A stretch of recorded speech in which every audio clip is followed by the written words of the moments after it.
এটাই সেই বেহুলা ও লক্ষিন্দারের বাসর ঘর। এই বাসর ঘরেই বাসর হয়েছিল বেহুলা ও লক্ষিন্দারের। হয়তো এখানেই বেহুলা লক্ষিন্দার বাসর করেছিলেন এবং এই ঘরের কোনো এক ছিদ্র দিয়ে সাপ প্রবেশ করে লক্ষিন্দারকে দংশন করে লক্ষিন্দারের মৃত্যু হয় এই ঘরেই।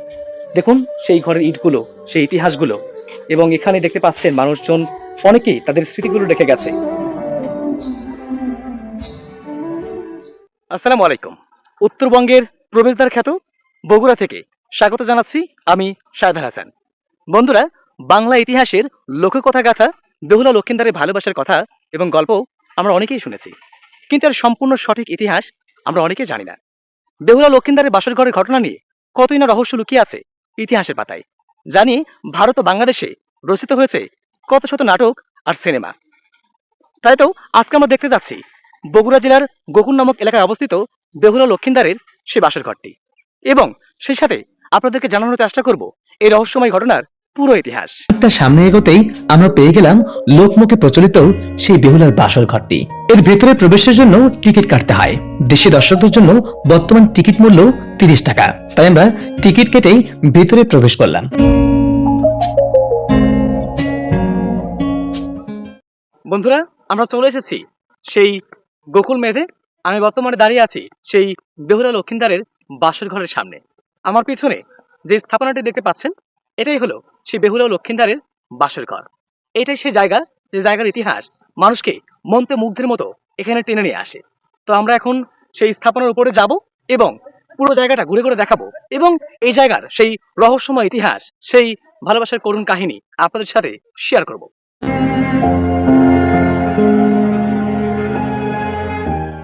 আমরা সেই ক্ষয়ে যাওয়া ইটের উপর দিয়ে দেখতে পাচ্ছেন আঁকা বাঁকা সেই জরাজীর্ণ রাস্তা দিয়ে আমরা উপরের দিকে উঠছি। এখানে অনেক উঁচু জায়গা, অনেক কষ্ট করে উঠতে হয়। আমার পেছনে দেখতে পাচ্ছেন অবশ্যই আপনারা জায়গাটা কত সরু, এবং সেই জরাজীর্ণ সেই রাস্তা, সেটা বেয়ে বেয়ে উপর দিকে উঠতে হচ্ছে। এবং একদম সেই উপরে, সেই চূড়াতেই রয়েছে বেহুলা লক্ষিন্দারের বাসর ঘর। ইতিহাসে যে কথাগুলো, যে লক্ষ্য কথাগুলো এখনো ইতিহাসে রয়ে গেছে বেহুলা লক্ষিন্দারের সে বাসর ঘর, আমরা সেই বেহুলা লক্ষিন্দারের বাসর ঘর দেখার জন্য একদম দেখতে পাচ্ছেন আমার পিছনে সে নিচ থেকে আমরা উপরে উঠে আসলাম। আমার পেছনে যে জায়গাগুলো দেখতে পাচ্ছেন, এটাই মূলত বেহুলা লক্ষিন্দারের বাসর ঘরের মূল অংশ। একদম কেন্দ্রবিন্দুতে আমরা অবস্থান করছি। দেখতে পাচ্ছেন এটাই সেই বেহুলা লক্ষিন্দারের বাসর ঘর নামে পরিচিত। অনেকে বলে থাকেন ঠিক এই জায়গাতেই বাসর হয়েছিল বেহুলা ও লক্ষিন্দারের, এবং যার জন্যই কিন্তু মানুষজন এখানে ছুটে আসেন এই জায়গাটা দেখার জন্য। এই জায়গার ইতিহাস অনেক পুরনো ইতিহাস, এবং এই ইতিহাসের খোঁজেই আজকে আমরা এসেছি আপনাদেরকে দেখানোর জন্য যে আসলে কি রয়েছে এবং এই জায়গার কি ইতিহাস, কেন জায়গাটা বিখ্যাত, এবং মানুষজন কেন এখানে আসেন। এই পুরো ইতিহাস আজকে আপনাদের সাথে শেয়ার করব। তো চলুন বেহুলা লক্ষিন্দারের বাসর ঘর নিয়ে সেই রূপকথা, সেই লোককথা, সেই বাংলার ইতিহাস জেনে আসি। প্রাচীন লোকগাথা বেহুলা ও লক্ষিন্দারের প্রেম কাহিনীর কথা কে না জানে। বেহুলা লক্ষিন্দারের প্রেম কাহিনী নিয়ে বাংলাদেশ এবং ভারতের পশ্চিমবঙ্গে তৈরি হয়েছে কত শত নাটক, সিনেমা আর যাত্রাপালা। ইতিহাস খুঁজলে পাওয়া যায় মনসা মঙ্গল কাব্যে সর্বপ্রথম বেহুলা লক্ষিন্দারের উল্লেখ পাওয়া যায়। তাদের এই করুণ ভালোবাসার গল্পটি আজও রহস্য হয়ে আছে হাজারো মানুষের মনে। বেহুলা ছিলেন চাঁদ সওদাগরের ছোট পুত্র লক্ষিন্দারের স্ত্রী। চাঁদ সওদাগর ছিলেন হিন্দু দেবতা শিবের একনিষ্ঠ পূজারী, তাই তিনি অন্য কোনো দেবতার পূজা করতেন না। অন্যদিকে দেবতা শিবের কন্যা মনসা ছিলেন সর্পদেবী বা সাপ দেবী, কিন্তু পৃথিবীতে তখন কেউ তার পূজা করত না। তার পিতা শিব তাকে বলেন, যদি কোনো শিবের উপাসক প্রথম মনসা পূজা করেন তাহলে তার পূজা পৃথিবীতে প্রচলন করা সম্ভব। তখন মনসা দেবী লক্ষিন্দারের পিতা চাঁদ সওদাগরকে অনুরোধ করেন মনসা পূজার আয়োজন করার জন্য, কিন্তু চাঁদ সওদাগর মনসার প্রস্তাবটি প্রত্যাখ্যান করেন। ফলে মনসা রাগে ক্ষুব্ধ হয়ে চাঁদ সওদাগরকে অভিশাপ দেয় যে তার সবগুলো পুত্র সাপের দংশনে মারা যাবে, এবং একে একে লক্ষিন্দার ব্যতীত চাঁদ সওদাগরের 6 জন পুত্র সাপের ছোবলে মারা যায়।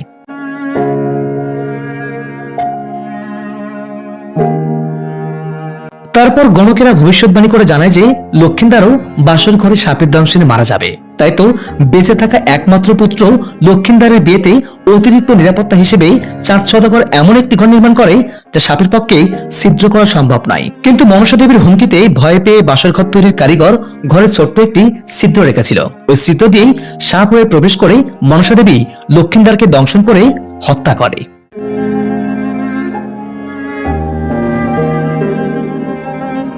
আর তখনকার নিয়ম ছিল কেউ সাপের দংশনে মারা গেলে তাকে কোলার ভেলায় করে ভাসিয়ে দেওয়া হতো। তাই মৃত লক্ষিন্দারকে নিয়ে বেহুলা 6 মাস যাবৎ কোলার ভেলায় চড়ে ভাসতে থাকে। গ্রামের পর গ্রাম, মাইলের পর মাইল বেহুলা তার মৃত স্বামী লক্ষিন্দারকে ভালো করার জন্য ভেলায় চড়ে ভাসতে থাকেন। এরপর নানা ঘটনার পর বেহুলার স্বামীর প্রতি ভালোবাসার ভক্তি থেকে সন্তুষ্ট হন মনসা দেবী এবং বেহুলার অনুরোধে তার শ্বশুর চাঁদ সওদাগর মনসার পূজা করতে রাজি হলে তখন মৃত লক্ষিন্দার আবারও তার জীবন ফিরে পান। প্রাচীন এই লোকগাথা বেহুলা ও লক্ষিন্দারের ভালোবাসার সেই স্মৃতি বিজড়িত জায়গাটি দেখার জন্য প্রতিদিন হাজারো দর্শনার্থীরা ভিড় জমায় এখানে।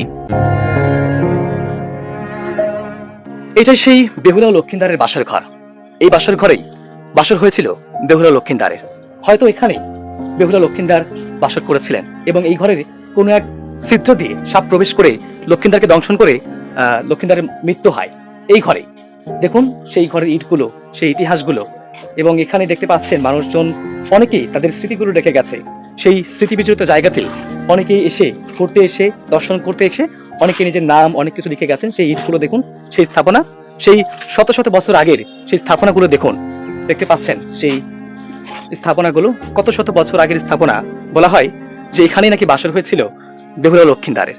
লোকমুখে এটাই প্রচলিত আছে এবং আমি সেই বাসর ঘরেই আপনাদেরকে ঘুরে ঘুরে দেখাচ্ছি। আমার পাশে যে কূপটা দেখতে পাচ্ছেন এটা একটা কূপ ছিল। বলা হয় যে এই কূপেই লক্ষিন্দার তিনি স্নান করতেন এবং স্নান করে তিনি শুদ্ধ হতেন। এই জায়গাটাতেই লক্ষিন্দার বসবাস করতেন এবং এটা মূলত ছিল অনেকে বলেন এটা বাসর ঘর, যদিও অনেকে বাসর ঘর বলে থাকেন, কিন্তু এটা আসলে একটা দেখতে পাচ্ছি আমরা এটা একটা বাথরুম হতে পারে বা সেই সময়ের গোসলখানা হতে পারে।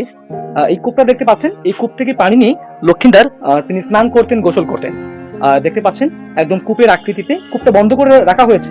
এখানে সেই সময় কূপটা প্রচলন ছিল এবং এই কূপ থেকে পানি ওঠানো হতো এবং এই ইতিহাসের টানে ইতিহাস দেখতে অনেকেই আসেন। আসলে অনেকে অনেক কথা বলে ইতিহাসের, যদিও কোনো দালিলিক কোনো প্রমাণ নেই। মানুষের মুখে প্রচলিত কথাগুলোই আমরা জানি এবং এই পর্যন্তই আমরা যতটুকু তথ্য আপনাদের সাথে শেয়ার করেছি প্রত্যেকটা কথা মানুষের লোকমুখে প্রচলিত কথাগুলো। বন্ধুরা, আমরা এখানে এসে অনেক মানুষের, অনেক দর্শনার্থীদের অনেক প্রতিক্রিয়া শুনলাম। কেউ এই ইতিহাসকে বিশ্বাস করে, আবার কেউ বিশ্বাস করে না। অনেকের অনেক মত, অনেক কথা। এই জায়গাটাকে নিয়ে অনেকগুলো মত প্রচলিত আছে। ঐতিহাসিকদের মতে এই জায়গা কেউ বলেছেন এটা বৌদ্ধ মঠ, এখানে বৌদ্ধদের উপাসনায় ছিল এখানে। আবার কেউ কেউ বলছেন যে এটা ছিল সেই মহস্থানগড় বা পুণ্ডবদ্ধ নগরীর যখন রাজধানী ছিল, সেই রাজধানীর পর্যবেক্ষণ নগরী। এখান থেকে পর্যবেক্ষণ করা হতো যাতে করে সেই মহস্থানগড় বা পুণ্ডবদ্ধ নগরী বাহিরের শত্রু দ্বারা আক্রমণ না হতো, আক্রমণ যেন না হয় সেই বিষয়টাকে পর্যবেক্ষণ করার জন্য এটাকে তৈরি করা হয়েছিল। আর লোকমুখে প্রচলিত যে এটা বেহুলার বাসরঘর, এখানে বেহুলা লক্ষিন্দারের বাসরঘর হয়েছিল। আমি শুরুতেই বলেছি এটার দালিলিক কোনো প্রমাণ নেই। আমরা লোকমুখে প্রচলিত যে কথাগুলো শুনেছি বা যে ইতিহাসটুকু জানি সেটাই আপনাদের সাথে শেয়ার করার চেষ্টা করেছি। সত্য মিথ্যা, ইতিহাসের সত্য মিথ্যা আসলে খুঁজে বের করা খুবই দুর্বিষহ ব্যাপার। আমরা যতটুকু জেনেছি ততটুকু আপনাদের সাথে শেয়ার করেছি। তবে আপনাদের কাছে কি মনে হয় অবশ্যই আপনারা কমেন্ট করে জানিয়ে দেবেন। তবে বাংলাদেশ প্রত্নতাত্ত্বিক অধিদপ্তরের মতে আনুমানিক খ্রিস্টীয় 6 থেকে 7 শতাব্দীর মধ্যেই এটি নির্মিত হয়, যা সেন যুগেরও অনেক আগের ঘটনা। 1934 থেকে 1936 সালে প্রত্নতাত্ত্বিক খননের মাধ্যমে এই স্থাপনাটি আবিষ্কৃত হয়। এখানে বিভিন্ন মাপের 172টি কক্ষ বা কুঠুরি রয়েছে। কক্ষগুলো দেখতে 3 কোণা বিশিষ্ট। বিখ্যাত পর্যটক হিউয়েন সাং এটিকে একটি বৌদ্ধ মঠ হিসেবে উল্লেখ করেছেন। আবার কোনো কোনো ঐতিহাসিকগণ এটিকে একটি পর্যবেক্ষণ কেন্দ্র হিসেবেও উল্লেখ করেছেন। বলা হয় এই স্থাপনাটি নির্মাণ করা হয়েছিল প্রাচীন বাংলার রাজধানী মহস্থানগড় বা পুণ্ডবর্ধনকে বাহিরের শত্রু থেকে রক্ষা করার জন্য। তবে সবকিছুকে ছাপিয়ে সেই লোককথার বেহুলা ও লক্ষিন্দারের বাসরঘর হিসেবেই এই জায়গাটি অধিকভাবে পরিচিত। তাই তো মন্ত্রমুগ্ধের মতো ইতিহাসের রোমাঞ্চকর জায়গাটি মানুষকে প্রবলভাবে আকর্ষণ করে। ঐতিহাসিক জায়গাটি দেখতে এসে অনেকেই অনেক মন্তব্য করেন। তবে আপনার মন্তব্য কি কমেন্ট বক্সে লিখে জানাবেন।